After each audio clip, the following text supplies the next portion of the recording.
el grupo de expertos en derechos humanos sobre Nicaragua, creado por la ONU, aseguró que los sacerdotes nicaragüenses que estuvieron encarcelados bajo el gobierno que preside Daniel Ortega y su esposa y vicepresidenta, Rosario Murillo, sufrieron de desnudez forzada, así como torturas y otros tratos crueles, que a su juicio, constituyen delitos de lesa humanidad.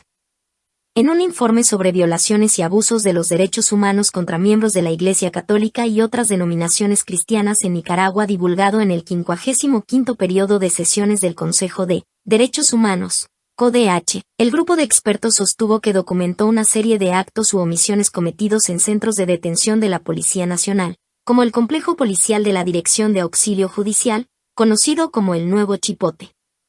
También en el complejo carcelario Jorge Navarro, conocido como La Modelo, la prisión de máxima seguridad de Nicaragua, se documentaron actos u omisiones en contra de miembros de la Iglesia Católica y otras confesiones cristianas. Estos actos incluyen largos interrogatorios, amenazas, desnudez forzada, prohibición de comunicarse con otras personas detenidas, comida inadecuada y en algunos casos en porciones más reducidas que las correspondientes a presos comunes, luz artificial continua, y condiciones de aislamiento e incomunicación constantes, detalló el grupo de expertos de la ONU, en el capítulo Tortura y otros tratos o penas crueles, inhumanas o degradantes. El caso del obispo Rolando Álvarez. Entre los religiosos a los que el gobierno sandinista mantuvo privados de libertad se encuentran los obispos Rolando Álvarez e Isidoro Mora, así como 15 sacerdotes y 2 seminaristas. Sobre Monseñor Álvarez, obispo de la diócesis de Matagalpa y administrador apostólico de la diócesis de Estelí, Amas en el norte de Nicaragua. El grupo recordó que permaneció detenido por más de 11 meses con largos periodos en régimen de aislamiento en la sección de máxima seguridad de la cárcel La Modelo. En específico, según el informe, Álvarez estuvo recluido en una zona conocida como el Infiernillo, que es una sección que está compuesta de celdas oscuras, insalubres, sin ventilación, sin suficiente luz natural y expuestas a la humedad, el frío y el calor extremo, y que no tuvo visitas familiares durante los primeros 43 días de su detención.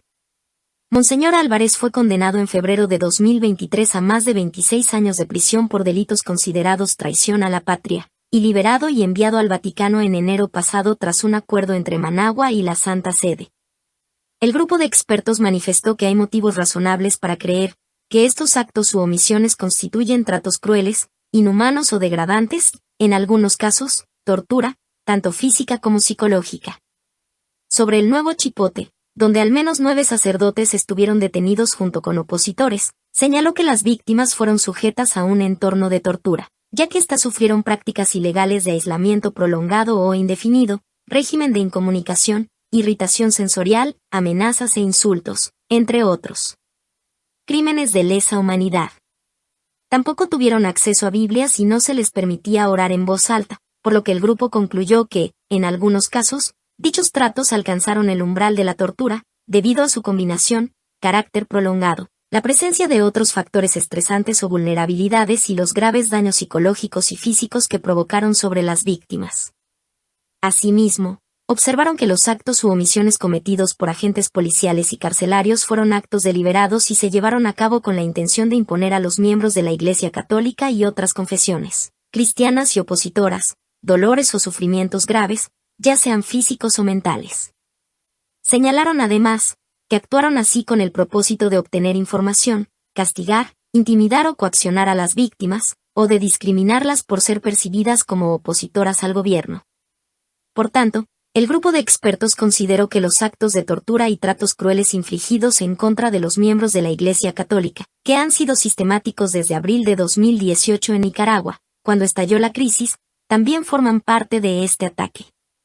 Por lo tanto, el grupo tiene motivos razonables para creer que los actos documentados constituyen el crimen de tortura o trato cruel, inhumano o degradante como crimen de lesa humanidad.